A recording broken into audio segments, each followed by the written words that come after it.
Wayang kulit dengan dalang yang keren, ditambah kolaborasi bareng Niken Salindri. Wow, gila nggak sih? Ini bukan sekedar konser atau hajatan desa biasa. Sebelum kita bahas sang dalang dan si sinden, kita coba tengok ke pemerintah bahwa kurangnya dukungan dan perhatian publik terhadap pelestarian budaya desa. Padahal desa seringkali menjadi kekuatan ekonomi, toleransi, dan identitas bangsa. Kontras dengan realita, anggaran hiburan modern seperti konser, acara di kota, hiburan selebriti kadang jauh lebih besar. Banyak budaya desa masih jalan murni gotong royong tanpa sponsor. Padahal festival desa bisa jadi contoh nyata persatuan dan pemberdayaan ekonomi. Di video ini kita akan bahas di penutupan festival Kampung Dilem di Desa Gondongwangi, Malang. Tapi kalian ada yang penasaran gak sih tentang nama Kampung Dilem? Dan herannya kok festival seperti ini yang dikatakan desa bisa sangat ramai dan sangat hidup sekali. Yuk kita ulik bareng, kita cari tahu sebenarnya ada apa di Kampung Dilem. Festival Kampung Dilem ternyata sudah sampai di edisi ke-8. Dan hebatnya setiap tahunnya itu semakin meriah. Selama seminggu penuh, desa ini jadi panggung terbuka buat seni dan budaya lokal. Mulai dari tarian tradisional, jaranan pegon, reok Ponorogo, sampai musik R&B yang dipadu sama instrumen Jawa. Ya, kayak saron dan kenong. Kebayang gak sih? Kayak gimana ya, musik modern kok ada gamelan Jawanya gitu. Wow, pasti unik banget.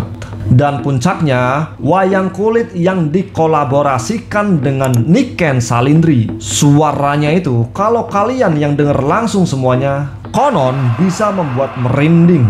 Kalau kalian datang ke festival kayak gini, kalian lebih pilih nonton yang mana? Wayang tradisional, musik modern, atau justru campuran keduanya? Ternyata yang buat festival di Kampung Dilem ini berbeda adalah cara mereka memulainya. Tahu nggak? Adalah dengan doa lintas agama. 3 hari pertama diisi dengan tahlil akbar, doa di pura, kemudian ibadah di gereja, dan ritual dari penghayat kepercayaan. Di sini semuanya punya ruang, semuanya dihormati. Di zaman sekarang, di mana media sosial seringkali dipenuhi dengan perdebatan soal perbedaan agama, suku, maupun golongan lainnya, Gondongwangi justru nunjukin kalau keberagaman bisa jadi kekuatan. Mereka seolah tahu bahwa budaya bukan cuma hiburan, tapi juga cara menjaga persatuan.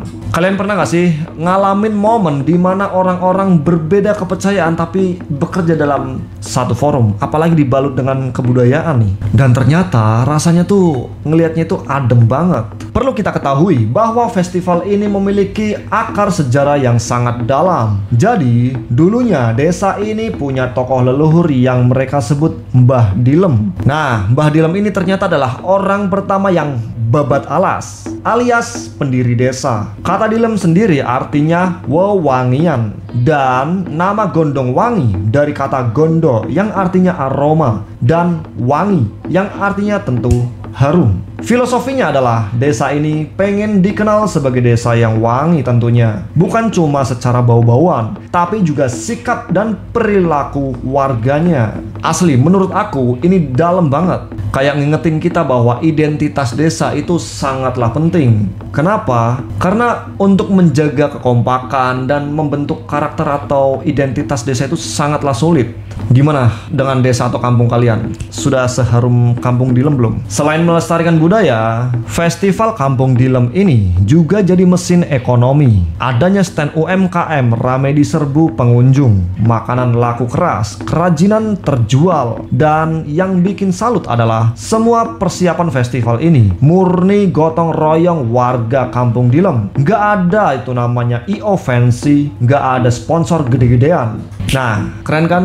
Aku pribadi belum pernah nemu event yang seperti ini. Kalau kalian pernah nemu nggak? Asli gotong royong warga sekitar. Kebayang dong, nyiapin acara semeriah ini cuma modal kekompakan. Ya, sekitar 8.200-an warga di Kampung Dilem ini benar-benar all out. Dari anak muda sampai orang tua. Aku sendiri mikir, di kota kadang kita sibuk sama urusan masing-masing, sampai lupa rasanya kerja bareng demi tujuan yang sama. Ya, mungkin memang karakter di perkotaan perkotaan itu percampuran, ditambah memang kota tempatnya berkompetisi. Berbeda dengan di desa yang seolah kita semua adalah keluarga.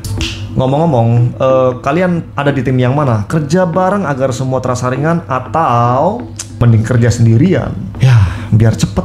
Tentu keduanya ada dampaknya, baik positif maupun negatif.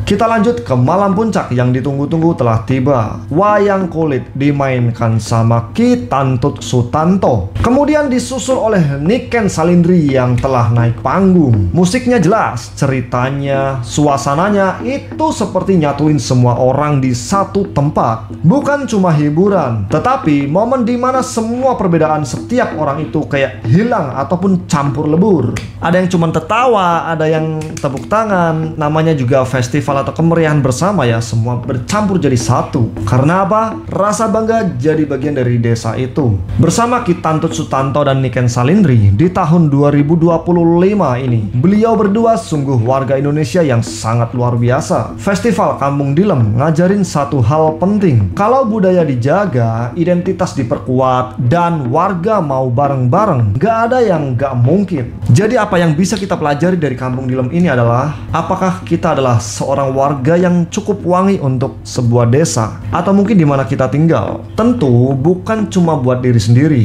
melainkan lingkungan kita. Kalau dipikir-pikir, festival kayak gini justru lahir dari keringat warganya sendiri, tanpa sponsor gede, tanpa headline di televisi nasional. Padahal kalau kita bandingkan dengan acara-acara besar di kota, kadang pemerintah rela keluarin anggaran miliaran buat konser artis luar negeri. Tapi festival desa yang jelas-jelas ngangkat budaya sendiri sering luput dari perhatian. Kok bisa ya budaya yang mengakar ini harus berjuang sendirian tanpa perhatian pemerintah? Ini bukan sekedar hiburan bro, tapi ini adalah bukti kalau di desa bisa jadi pusat ekonomi, pusat toleransi, bahkan pusat identitas bangsa. Kira-kira kalau pemerintah Indonesia berhasil mendukung acara-acara kebudayaan semacam ini, Indonesia bakal seperti apa ya?